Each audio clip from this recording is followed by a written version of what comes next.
Radio Mélodie. Le mois de novembre est quasiment terminé et avec Christiane. Bonjour Christiane.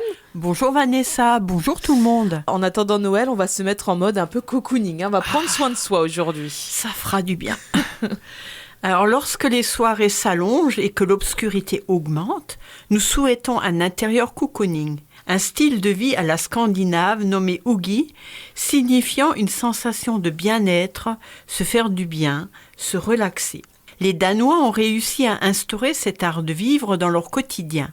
Cela rime avec confiance, sérénité, bien-être, chaleur et convivialité. Rien de tel que de partager une soirée entre amis au coin du feu, à la flamme d'une bougie, en buvant une infusion chaude et grignotant quelques petits gâteaux confectionnés par vos soins. Le temps de l'Avent est une période si spéciale dans l'attente de la plus belle fête de Noël. Pour ne pas arriver sur les genoux lors des fêtes, vous gagneriez à instaurer des petits rituels de bien-être, à l'instar des calendriers de l'Avent que vous avez coutume d'offrir à vos enfants. Pas que les enfants, chez moi.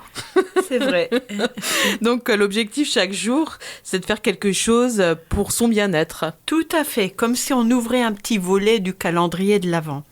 Alors réussir à vous déconnecter du travail de retour à la maison, c'est pas toujours si simple. Après dîner, mettez de côté le téléphone portable, les tablettes, ordinateurs et autres jeux vidéo. Programmez des activités plaisantes comme une après-midi marché de Noël, une balade en forêt en famille, où vous ramasserez divers éléments naturels comme des pommes de pin, de la mousse, des branches de sapin, servant à votre déco de fête à confectionner, si possible en famille. Invitez des amis à dîner ou tout simplement pour papoter un peu. Prévoyez une après-midi ou une soirée jeu de société, réunissant grands et petits. Profitez-en pour retrouver votre âme d'enfant, ça ne fait jamais de mal. Profitez de tous les bons moments comme les petits challenges à relever, les jeux en équipe. Complicité et fou rire garanti, hein. C'est sûr. Visionnez un film de Noël à la guimauve. Ah, ça j'aime bien, c'est très régressif.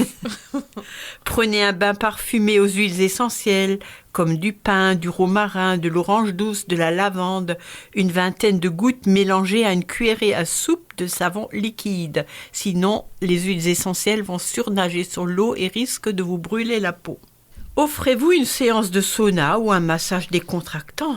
Et ça fait un bien fou. Créé, bien sûr. Oui, cela peut prendre bien des formes, que vous soyez manuel ou non, bricolage de Noël, bouquet de saison avec des branches de sapin, de pin, du hou, du gui. Décorer la maison ainsi que l'extérieur de la maison. Confectionner des braies de lin, notamment avec vos enfants ou petits-enfants. Trouver des idées personnalisées pour l'emballage de cadeaux avec par exemple du papier craft sur lequel vous fixez ou collez des éléments naturels.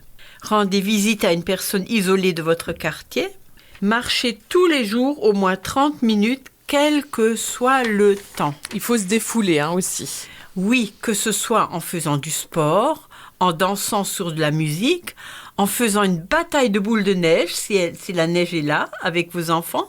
Se défouler aide à évacuer au sens propre comme au sens figuré le stress et la fatigue nerveuse en les remplaçant par une fatigue saine et une sensation de bien-être. Apprenez à respirer lentement, calmement, profondément. Rien de tel pour se détendre que des exercices comme la cohérence cardiaque ou des séances de relaxation guidée sur CD, de la méditation. Et là, vous serez zen. Voilà.